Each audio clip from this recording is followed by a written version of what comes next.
भाई जो गुरु वचन पे डट गए, कट गए फंद 84 के।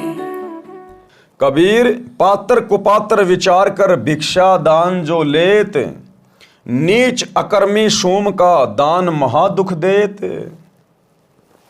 भावार्थ, संत यानी गुरु को अपने शिष्य के अतिरिक्त दान भिक्षा नहीं लेनी चाहिए। कुकर्मी तथा अधर्मी का धन बहुत दुखी करता है। पता नहीं उसने किस प्रकार से धन कमाया है, कितने पाप किए हैं। कोई कसाई है, कोई शराबी है, कोई मांसाहारी है। इसलिए कहते हैं कि संत ने भी केवल उन्हीं से दान धर्म लेना चाहिए जो उसके उपदेशी हैं।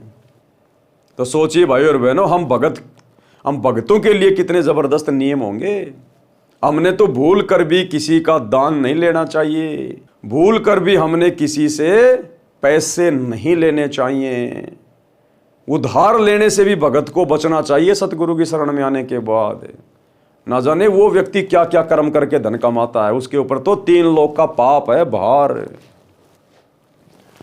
पृष्ठ 188 पर सामान्य ज्ञान है। धर्म बोध पृष्ठ 189 पर।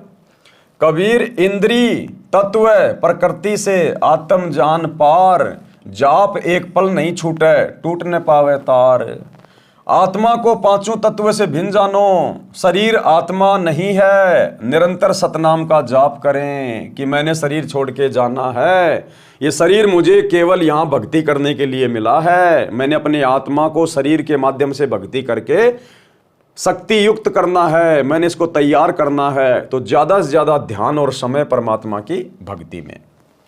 कबीर जप तप करके थक गए, हरि यस गावे संत, जय निज धर्म पुराण पढ़े ऐसो धर्म सिद्धांत। यदि भगत जाप करते करते थक जाए तो परमात्मा की महिमा की वाणी पढ़े।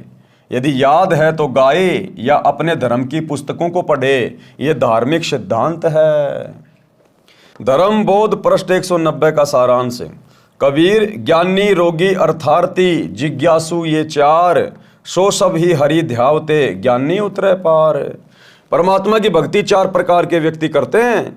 नंबर 1 ज्ञानी। ज्ञानी कौन होता है? ज्ञानी को विश्वास हो जाता है कि मानव जीवन केवल परमात्मा की भक्ति करके जीव का कल्याण कराने के लिए प्राप्त होता है। उसको यह भी समझ होती है कि केवल एक पूर्ण परमात्मा की भक्ति से मोक्ष होगा, अन्य देवी देवताओं की भक्ति से जन्म मरण का कलेश नहीं कटेगा। पूर्ण सतगुरु से दीक्षा लेकर बात बनेगी, इसलिए ज्ञानी भगत पार होते हैं। नंबर 2 अर्थार्थी। अर्थार्थी भगत कौन होता है? जो धन लाभ के लिए ही भक्ति करते हैं, केवल माया प्राप्त करने के लिए, धन प्राप्त करने के लिए जो सतगुरु से उपदेश लेते हैं, उनका लक्ष्य मोक्ष प्राप्त करना नहीं होता। ज़्यादा ध्यान होता है कि भक्ति करके मुझे धन ज़्यादा प्राप्त हो। नंबर 3 आरत। आरत यानी संकटग्रस्त, केवल अपने संकट का नाश करने के लिए भक्ति करते हैं। जैसा कि वर्तमान में गुरुदेव की गैर हाजिरी में 2014 बरवाला कांड के बाद जितने भी भगत जुड़ रहे हैं, उनमें 90% वो हैं जो माँ दुखी हैं। कोई भूत प्रेत की बाधा से दुखी है, कोई नौकरी से दुखी है, कोई अपनी शादी से दुखी है, कोई अन्य किसी दुविधा में पड़ा हुआ है। वो केवल अपना संकट निवारण ही चाहता है, उसको मोक्ष वाक्ष से लेना देना नहीं है कि मेरा ये रोग दूर हो जाए, मेरी ये प्रेत बाधा दूर हो जाए, मेरे घर में झगड़ा दूर हो जाए, मेरी नौकरी लग जाए, मेरे घर में धन आ जाए। केवल अपनी बाधाओं के निवारण के लिए, संकट निवारण के लिए जो नाम दीक्षा लेता है उसको कहते हैं आरत। और चौथा नंबर है जिज्ञासु। जिज्ञासु परमात्मा का ज्ञान अधूरा समझते हैं, यानी वो जल्दबाजी में रहता है, उसको मोक्ष से मतलब नहीं होता। वो इधर उधर से ज्ञान को इकट्ठा करके फिर खुद ही वक्ता बन के आगे ज्ञान फैलाने लग जाता है मान बढ़ाई के लिए। उसको कहते हैं जिज्ञासु।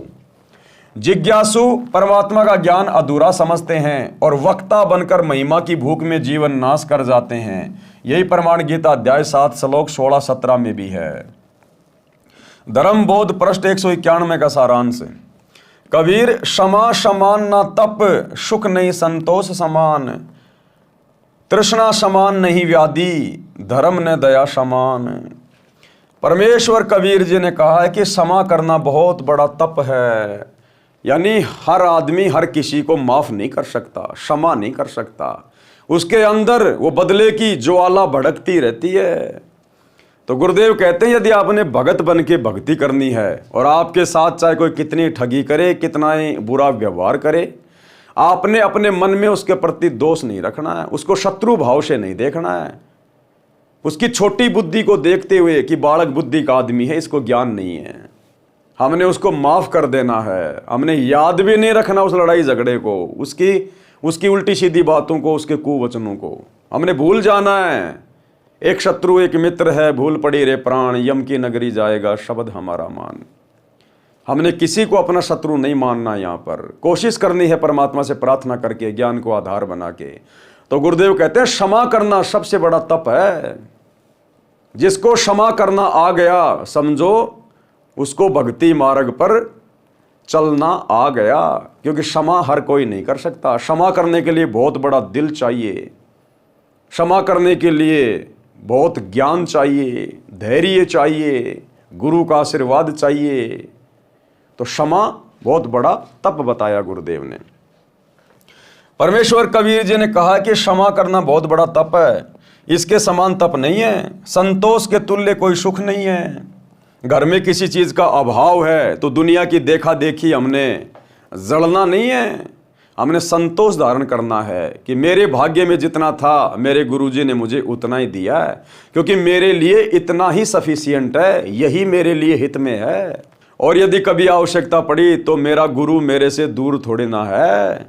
तो हमने हर स्थिति में संतोष रखना है कि जो मेरे भाग्य में होगा उसको कोई छीन नहीं सकता, और आवश्यकता से अधिक यदि देना होगा तो मेरे गुरु की मौज है, अगर मेरे हित में होगा तो अवश्य देगा, अन्यथा हमने जल्दबाजी नहीं करनी, बिल्कुल संयमित रहना है संतोष में। संतोष के तुल्य कोई सुख नहीं है। किसी वस्तु की प्राप्ति की इच्छा के समान कोई आपदा नहीं है। एक दूसरे की देखा देखी, मैं वो भी ले आऊं, मैं वो भी ले आऊं, लोगों की देखा देखी कंपटीशन में, तो कहते हैं उस इच्छा के बराबर कोई रोग नहीं है। वो इच्छा तुम्हें दिन रात घुन की तरह खाती रहेगी, काटती रहेगी। सुमरण करोगे तब भी वही बातें दिमाग में आएंगी, सत्संग सुनोगे तो भी वही बातें दिमाग में आएंगी। तो परमात्मा कहते हैं अपनी इच्छाओं के ऊपर भगत ने कंट्रोल रखना चाहिए, क्योंकि हमने भक्ति करनी है।